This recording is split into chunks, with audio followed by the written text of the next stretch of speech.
Hi everybody, once again Jeff Schneider talking to you this week about upfront contracts.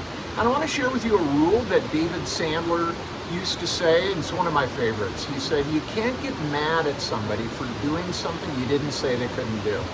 That's brilliant. And that not only applies in sales and business, but in your romantic relationships, your relationships with family, coworkers. You can't get mad at somebody for doing something you didn't say they couldn't do. In other words, get the expectations out on the table. Before you have a conversation with anybody, a sales call, a meeting with an existing client, a meeting with your boss or your employee, ask yourself, what are my expectations here? What do I want this person to do or not do?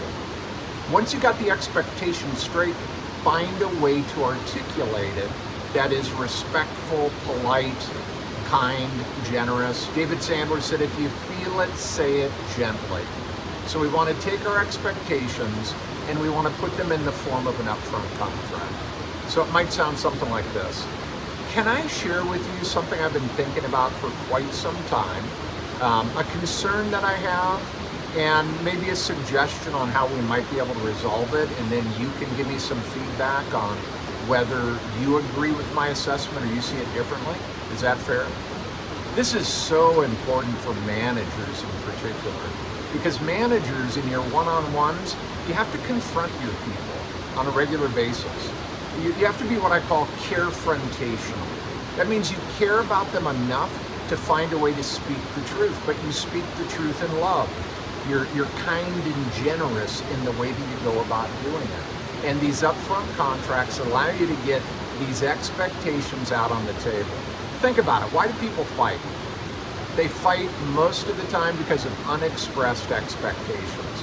So if you can get into the habit of checking your own mind and heart, your emotions, for what's bugging you or what you really want to see happen or don't happen, and find a way to be able to have that conversation with the person saying, can I share with you something that's been on my mind for a while and why I think it's taking place, and maybe one or two ideas about what we can do about it, and then you can share with me if it's amenable to you or not.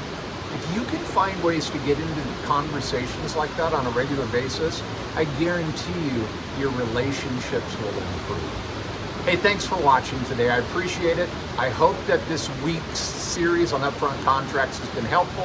And if you'd like to have a conversation with me, first one's free. Don't hesitate to reach out. Good selling.